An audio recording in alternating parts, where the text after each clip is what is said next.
looking at 2nd century Roman religion. And so Roman religion was Roman paganism.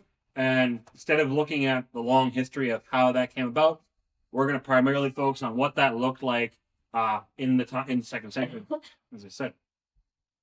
The Roman religion of the 2nd century was just rebranded Greek religion. As previously said, the Romans adopted the Greek pantheon of gods and goddesses and renamed them to fit with a Roman culture.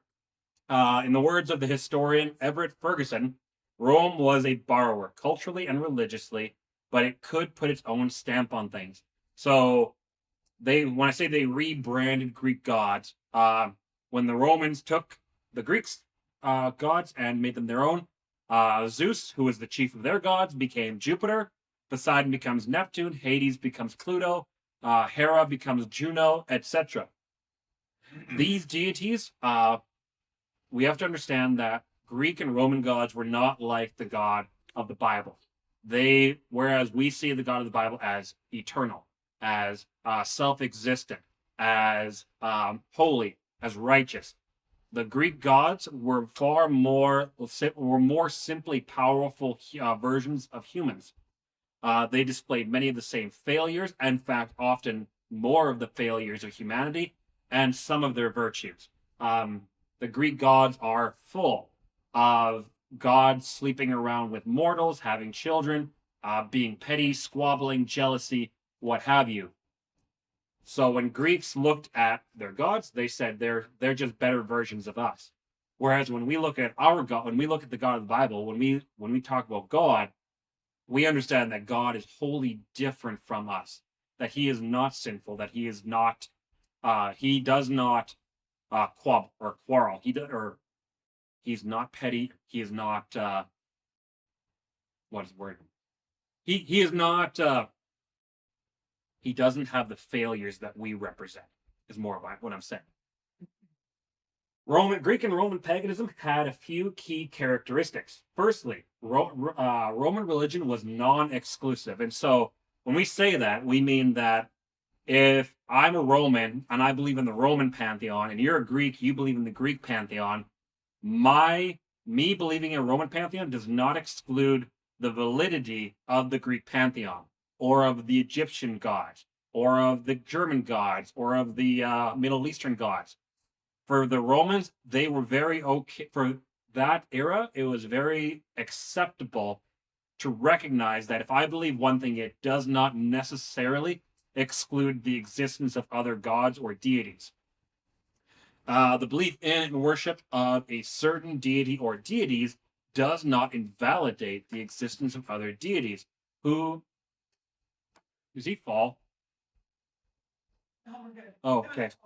Oh, okay. Who they also did not wish to anger. So we see this in Acts 17:23 when Paul is going through, I believe it's Athens, and he finds a altar to the unknown god. And the Athenians put this up because for any god that they didn't know about, they didn't want to anger that god. And so for them, they're like, we know there are more gods. We can't anger them. And so this can also be seen in the Roman practice of evocatio. This is the idea that when Romans would advance on an enemy city, they would set up a shrine and make offerings to the patron god of that city, promising it that if the god sided with them, that they could give better worship and better sacrifices than the people of that city. And they would try to they believed that they were bringing the gods over to their side. And so that shows that when they go on campaign, they believe that these gods existed. What this also does is it brings into the Roman pantheon, or the Roman roster of gods, effectively, more gods as they conquer more civilizations.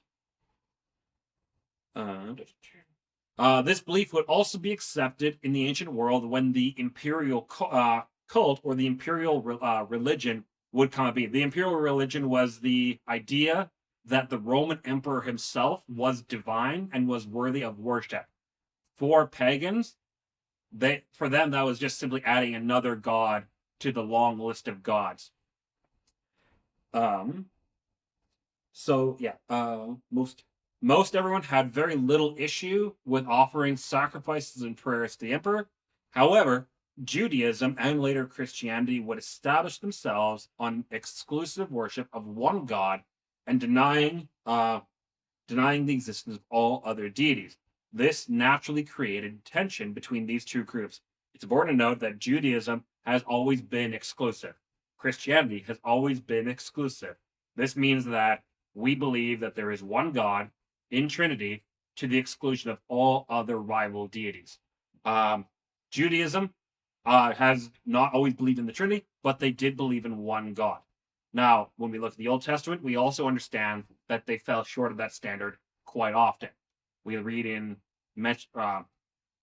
from the time of the Judges to the time of the Second Temple period that they often strayed into worshiping other gods, and the prophets were then sent to bring them back. The next point is religion was syncretistic. So when we say syncretistic, this means that they believe that all religions could be blended into one another to being one religion, or they are compatible with one another. This meaning there was a general acceptance that the same deity could have different names and characteristics in different regions. For example, the chief god of the Greeks was Zeus. For the Romans, he was Jupiter. For the Egyptians, he was Horus. To the Germans, he was Odin, and so on. Was he going down the stairs? He tried. No sense of self-preservation. When it came to religion, ancient paganism was more concerned with the narrative and cohesion than they were with whether the gods were real. So, the Romans were not stupid. The Greeks were not stupid. They knew that the idea that many gods existed obviously contradicted one another, but for them, the idea that of social cohesion, of believing in this paganism, in this pantheons of gods, was worth more than actually working out whether or not this could be real. Because for them, they believed that the gods lived on the top of Mount Olympus. Mount Olympus is a very climbable mountain. Very climbable. You could get to the top and realize, okay, there's nothing here. And some philosophers made that point, and some Christians made that point that your view of religion doesn't make sense.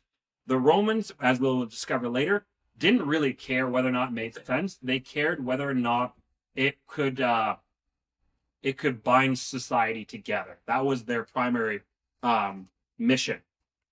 Thirdly, religion was corporate. By this we mean that religion was the idea of private religion didn't exist. They believed that religion was either binding to all of society or not binding at all. And so this is why paganism was such a big thing, because they believed everyone believes the same thing on this. We can worship these gods as a single culture and a single entity. The other thing, as we said, is because they believed that these gods were wrathful and vindictive. If there was an element in your society that didn't worship the gods that existed, they believed that they could actually send plagues, pestilences, fires, earthquakes, all these things in vengeance of not giving proper worship. What this means to say is that someone would have a private religion was unthinkable. The term separation of church and state did not exist in ancient Rome. The Romans understood the value and need for religion to bind the social order together. Also, due to the often violent and spiteful nature of the gods, it was important to ensure worship and not suffer anything that would jeopardize that. In the rise of Christianity, the pagans blamed Christians when disaster struck, because the worship and obstinacy of Christians angered the gods. I believe the one saying is when the Tiber floods or when the Nile dries up, the Christians to the lions was the whole idea. When a natural disaster struck, they were very quickly to point to the out group. These are the outcasts. They're the reason we're having these problems. Whether or not that made logical sense was in large part irrelevant. Due to the syncretistic nature, conversion to paganism was not practiced. Conversion to paganism was not practiced. So, if you were a follower of the Greek pantheon, you didn't actively try to convert a Roman. You didn't actively try to convert an Egyptian or a German to your religion because you fundamentally believe that we're all following the same religion in the end. For them, they were not concerned with spreading their gospel, their message. They were not concerned with sacred authoritative texts, and they didn't have an overarching moral structure. Paganism in Rome, or in Roman paganism, it wasn't concerned with morality or ethics. It was concerned with, do you go to the temple? Do you sacrifice? Do you give the gods the honor they deserve?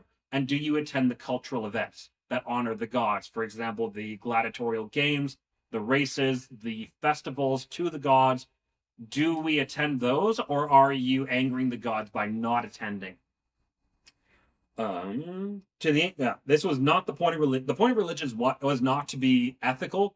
The point of religion was to be the glue that bound different peoples together, and also getting material favors from the gods and avoiding their wrath. That was effectively the whole point of religion in their mind. Lastly, the imperial cult. Beginning with the reign of Augustus, a large following developed that regarded the Roman emperor and his family as divine. The concept of deifying the powerful kings did not begin with Rome. Rather, it was much older. In ancient Egypt, pharaohs were believed to be the sons of a god, and Babylonian rulers were also believed to be divine. These empires would eventually be conquered by and ruled over by Alexander the Great, who was also viewed as the son of a god, particularly the son of Zeus. To the Greeks, the gods were not altogether different from humans, simply a higher version of humanity capable of birthing human children. Therefore, it is possible to conceive that children of these gods would be powerful and excel above normal humans. And therefore, surely the ruler of a great empire such as Egypt, such as like Alexander the Great, or over Rome, surely these people have reached the pinnacle of what a human can achieve in one's lifetime. Therefore, they must be beyond normal human beings and must be divine. Rome would eventually come to rule over all these areas. However, until Caesar, Rome did not have a single ruler, one all-powerful ruler. They didn't have this. They didn't have kings. They didn't have emperors until Julius Caesar. After the death of Julius Caesar and the rise of Augustus to the imperial throne, the imperial cult was born in the Eastern Empire. Eventually, the empire of Rome, or what they would call the spirit of Rome, was deified. This was the idea of the concept that was Rome. The idea. Who here has seen Gladiator? Yeah? Marx Aurelius. There was an idea that was Rome. That's the whole idea of we have deified an entire civilization to be a god. Therefore, the ruler of that civilization must also be a god. The emperor was seen as the embodiment of the spirit or the vision of Rome.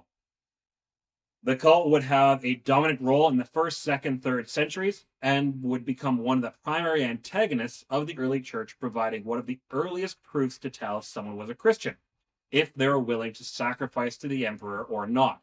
If you were not willing to sacrifice to the emperor, you were obviously a Christian. We're going to touch on Greek and Roman philosophy. This will be the end of our Greco-Roman world.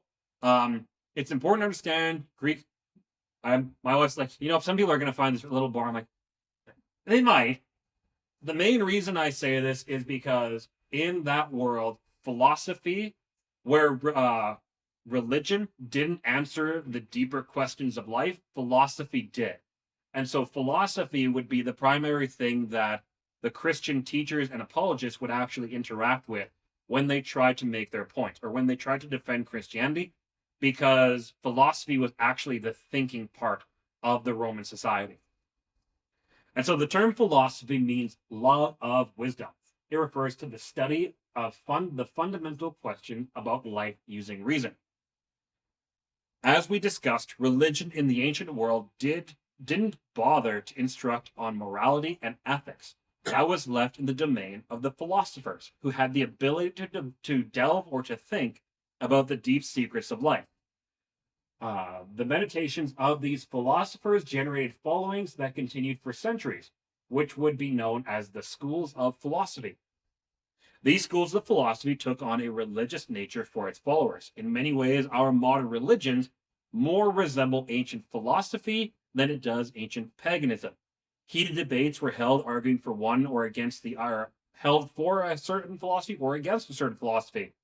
Active proselytizing would happen between philosophical schools, and these schools were deeply concerned with their followers' ethics and meaning of life.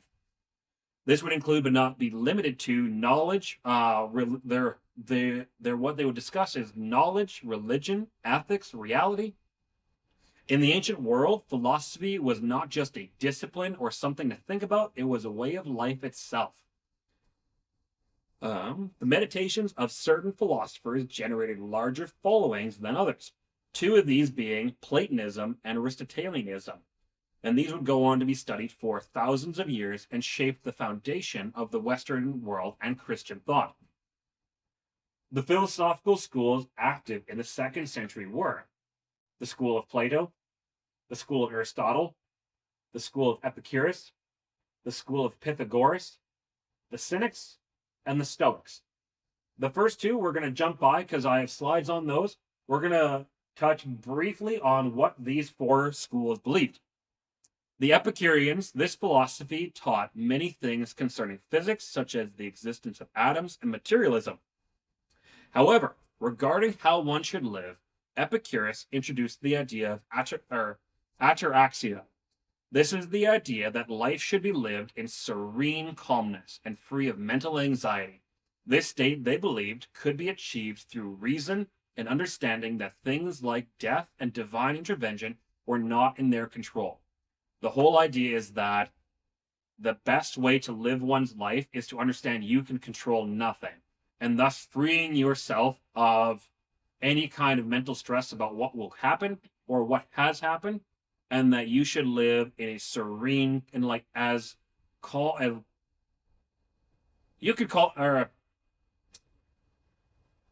who here likes Star Wars?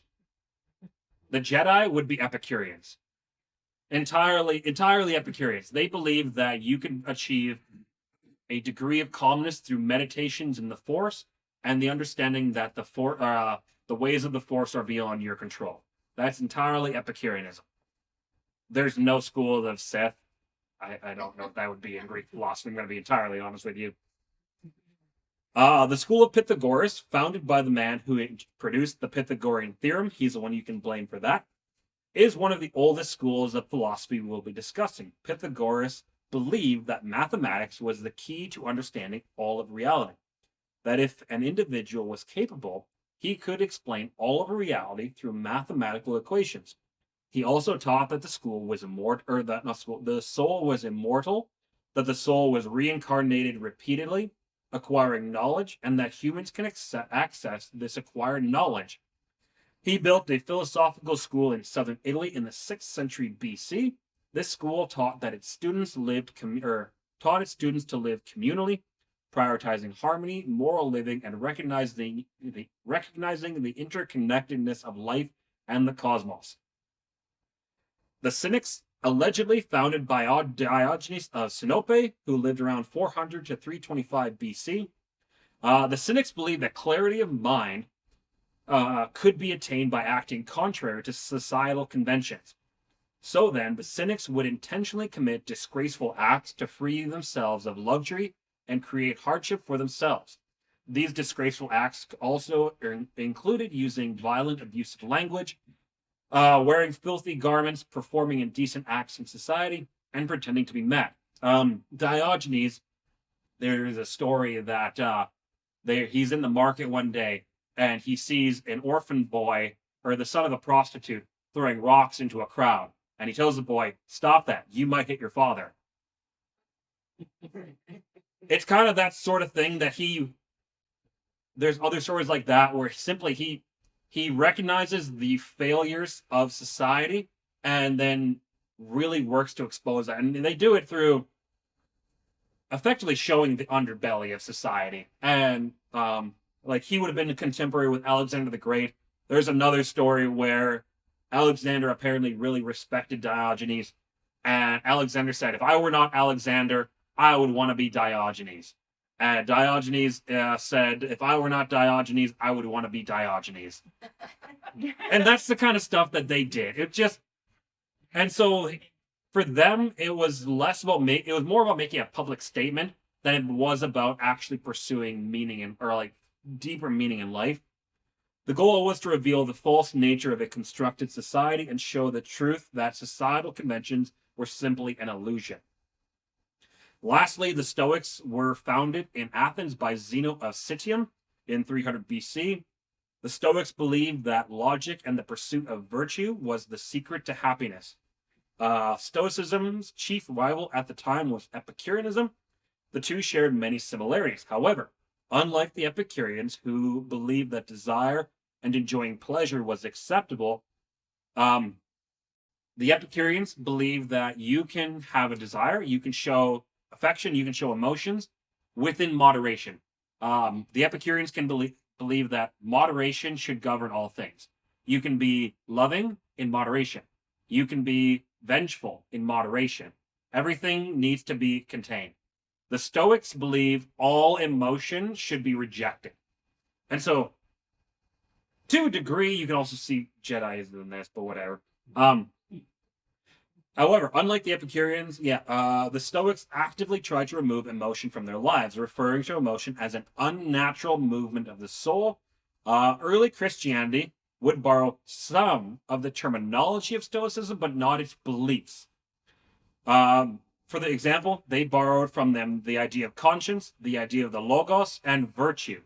They respected the Stoics' staunch view of virtue, and they used that to explain some of their, as I said before, the language necessary to explain a lot of the more advanced Christian theology didn't exist yet. And so they found in philosophy a useful means of taking a term, but then reinterpreting it through a Christian or a biblical lens. Does that make sense? Kind of? Okay. And then they used it to describe a different set of beliefs than what the Stoics believed. That's a very quick overview, and I'm sure a philosophy major would tell me I absolutely butchered it, and I am okay with that. But these would be the six schools of philosophy that were most dominant during the 2nd century, who the church would have interacted with at one point or another. Plato, however, would have the most profound effect on the early church. The school of Plato was created by the philosopher Plato, who lived from 429 to 347 BC. He created this in the 3rd and 4th century BC. Plato had been moved towards philosophy by Socrates, who had been a philosopher before him, who was then executed by the Greeks. Socrates' execution would have a profound impact on Plato's philosophy and how he would interact with the Greek public after that. One of Plato's central beliefs was that the ideas transcend the body and the mind and exist in a world of light. He taught that the world as we know it is a shadow or a poor imitation of the world of light, in which every form has its perfect form. The church, so for the longest time, the church used Plato's logic to explain their theology. For an example, so the idea is that if we have a form in this world, there exists in a higher reality a perfect form. And so an example of this would be communion, actually. We took communion here at church today. When we take communion, we recognize that it is an imperfect form of communion. We recognize that we are limited by our ability, by what we have, by what we can do to represent what is going on in heaven. But we recognize that there is communion taking place in heaven that is the perfect form of communion within the Godhead. Yes? You're following me a little bit? This is taken from Plato. It's not wrong. It's just simply a matter of this is how we've constructed our theology. Plato also taught that all humans possessed an immortal soul that was separate and pre-existed the body. This soul is the source of all ideas and therefore exists in the world of forms. It is from this belief that Western civilization gets its belief that human beings have souls. While the Bible does mention the body and the spirit, it doesn't frame the relationship between the two the way we typically think. In this sense, Plato had provided a shaping effect on how the world would look at the soul and the body. Plato's school thrived after his death, continuing for centuries and going through several phases in that time. We have the Old Academy, the New Academy, Middle Platonism, and Neoplatonism. The first phase was the Old Academy, which was from 347 to 267 BC, where students tried to systematize the thoughts and teachings of Plato. This was after his death. The second phase was the New Academy from 267 to 80 BC, which was defined by skepticism and relentlessly questioning everything. And so the whole idea is that if we simply exist in a world of shadow of forms, how can we know anything? How can we trust anything? How can we reliably look to anything? And so, obviously, this developed into skepticism. Middle Platonism, which was from 80 BC to 250 AD, became the dominant form of Platonism during the early church and was defined by being more dogmatic and eclectic and drawing ideas from other philosophical traditions to improve their own. And so in Middle Platonism, they understood what they believed as Platonists, and they were very comfortable taking, say, the interconnectedness of life that exists in the Pythagorean philosophy, or say the idea of virtue in the Stoics, and adding it to their own. Neoplatonism was the last school of Plato. This was developed by Plotinus in 204 around to 269 AD, and would be one of the heaviest influences on theology of the early church. Platonism would reach the height of its influence in its middle and Neoplatonic phases, primarily because Judaism and later Christianity would begin using his ideas to explain their own scriptures. Philo of Alexandria, who lived from 20 BC to 40 AD, was a Hellenistic Jew who began using Plato's philosophy as a means to explain Jewish theology to a Greek world. And so the main reason that the early Christians used philosophy is because they recognized that was the language, the educated language of the day. Greek and Latin were the official languages, but in order to actually dialogue with any Roman or Greek, you had to speak through philosophy. And so if they couldn't make sense of Christian theology through Greek philosophy, they understand that they would be deemed unimportant in the Roman eyes. And so that is the primary reason that influenced them to do that. So Philo of Alexandria, he was a biblical commentator, apologist, and philosopher. Philo was able to fully assimilate into Greco-Roman philosophy, which means he was fully able to understand it and to actually explain what people mean by that, or what Greek philosophy looked like. He also did this while remaining grounded in his Jewish heritage. He sought to pave a middle way between the two groups of Jews, the Hellenistic Jews and the Judean Jews. As we discussed in part 1, often the Jews who lived in Judea and in Galilee, who lived in the Promised Land, had a negative view of those Jews who had left the Promised Land.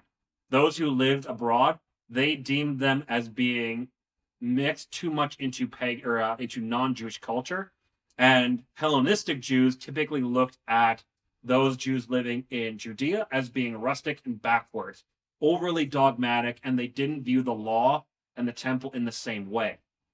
Philo recognized this, and he wanted to make a middle way, somewhere that these two groups could meet together on common ground.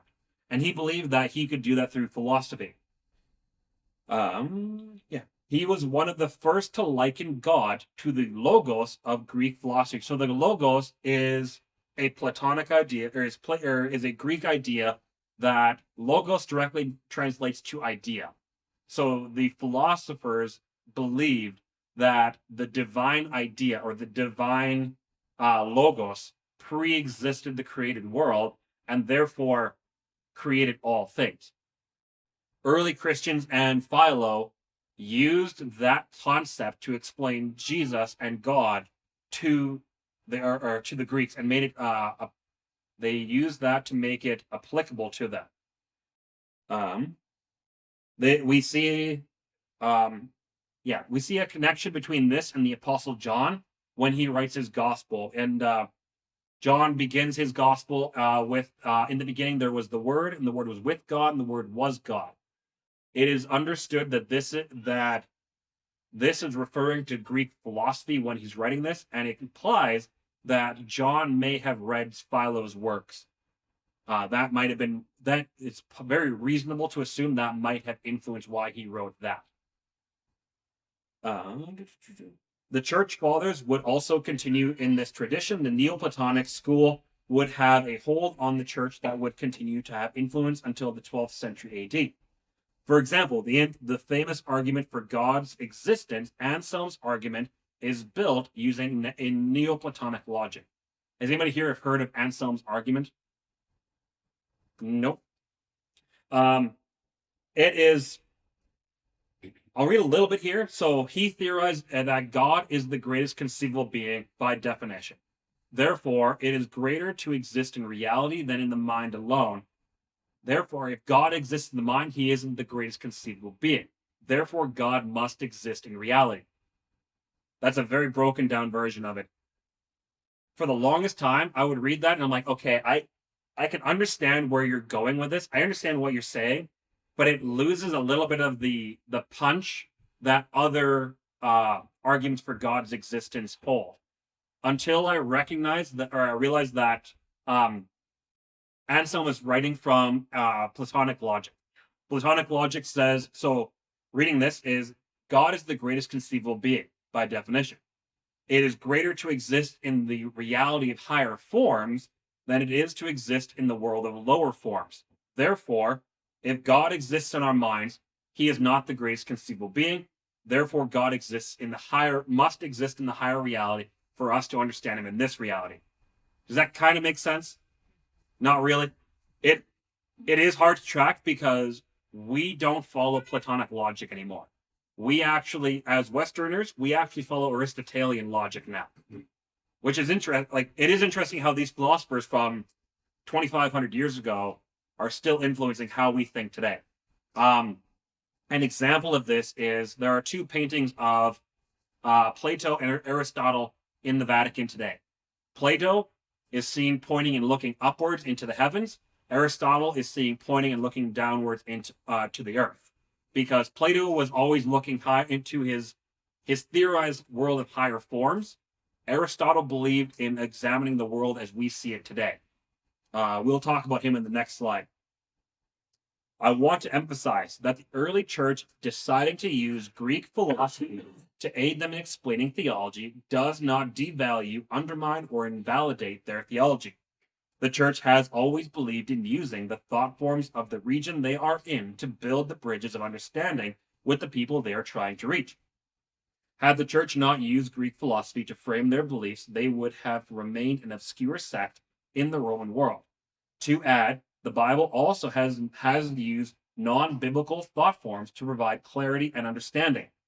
Numerous times, especially in the Old Testament, God and his prophets used mythological, I'm not saying always, or cultural symbols to convey messages that are understandable. An example of this in the book of Daniel. We see in the book of Daniel, we see a lot of Jewish symbology, but we also see a lot of Babylonian symbology. This is because God recognized that he needs to speak to humans in the way that they are actually going to understand, and we're not always the smartest bunch. Another example of this is if we go into Genesis, we see where God makes the covenant with Abraham, where he has him cut the cow in half and a number of animals in half, and God passes through it. Now, we might read this and think, what heavenly practice is going on here? What is this? And We might think that until we realize this is actually an ancient Babylonian practice of covenant making. It was practiced that when two kings would meet and they wanted to form a covenant, you would cut a cow or an animal in half, and the two kings would pass between it, effectively making the treaty saying, if we break this covenant, what has been done to this animal will be done to me. That's effectively what's saying. And it's telling that, to continue that story, only God passes through that sacrifice. Only God makes the covenant that he himself can break. And we know that God will not break a covenant. But we understand that God knew that Abraham was from Babylon. God knew that this was a practice of his homeland. It meant nothing for God to do this. Realistically, it did. God could have simply said, it will be, and that is stronger than any possible covenant he could have formed in human measure. But he understood that Abraham would understand the significance of this act, and therefore God is willing to speak to Abraham in a language and in a culture that he understands. Does that make sense? Yeah. Cool. Jumping next, we are going to go with Aristotle. The school of Aristotle was founded by Aristotle, who lived from 384 to 322 BC in Athens in the 4th century BC. Aristotle was originally a student of Plato at his academy. After the death of Plato, Aristotle accepted an invitation from Philip of Macedonia to come and tutor his young son, Alexander. Aristotle would later return to Athens and begin teaching his philosophy in a rented gymnasium. Possibly a step down, who's to say? Aristotle differed from his teacher Plato in several areas.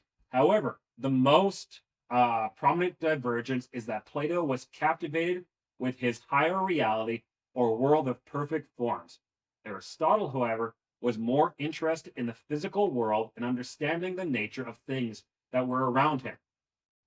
In his studying, Aristotle laid the foundations of our current scientific method of cause and effect. He used this model to explain that everything is moving towards its ultimate purpose. A kitten becomes a cat, an acorn becomes an oak, a baby becomes an adult, and so on. However, unlike our modern science, Aristotle was concerned also with the why and the purpose of cause and effect. It is not enough to recognize that a cause takes place and an effect follows. Aristotle believed in a pattern or a plan guiding these events. For much of the scientific community, they recognize they can use mathematics. They recognize they can use cause and effect. They recognize they can use the laws of logic, but they're not concerned with why we can use these things.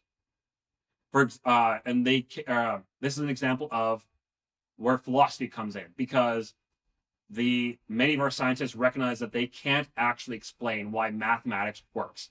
They can't explain why physics works. They can use it, but they can't actually explain it. This is where Aristotle would have differed greatly from them. Another area that Aristotle differed from Plato was how knowledge is acquired. Plato taught that ideas and therefore knowledge is transcendent, coming down from the world of higher realities to humanity.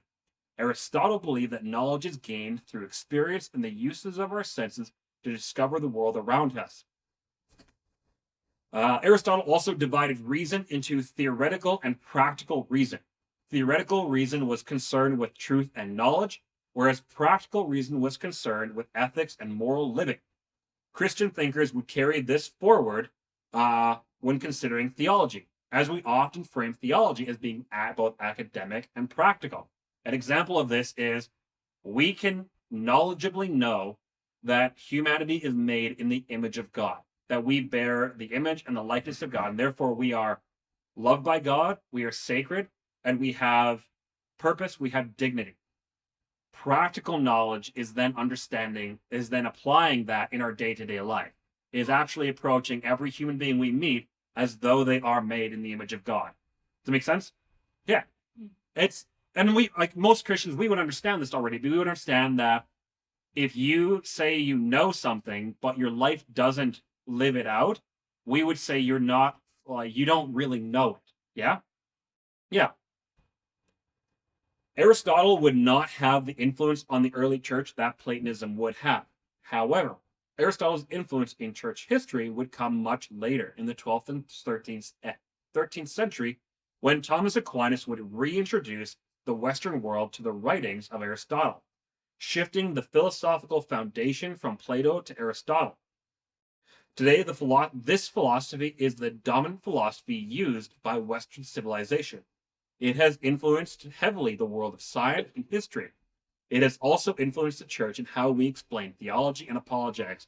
Primarily apologetics, the cosmological argument is based off of Aristotelian logic. The Kalam cosmological argument is based off Aristotelian logic. Much of how we would explain the reality of God comes from us examining the created world and saying, look at this, and this evidence. That implies that there is a God. That makes sense? Cool. That is the end of the Church of the Greco-Roman world. Just one moment. We are at 8:30 right now. Do we want to continue on for another 15 minutes, half an hour, or do we want to shut her down? If you guys say shut her down now, I have no problem. Okay. There's a couple. I had a couple more that I had about 3 more slides that I wanted to hit before this evening was over. I've chatted a little more than I do. I do in my prep slides, but if you guys are cool to keep going, then we'll be done. We won't go past 9. If anybody wants to get a refreshment before we keep going, by all means.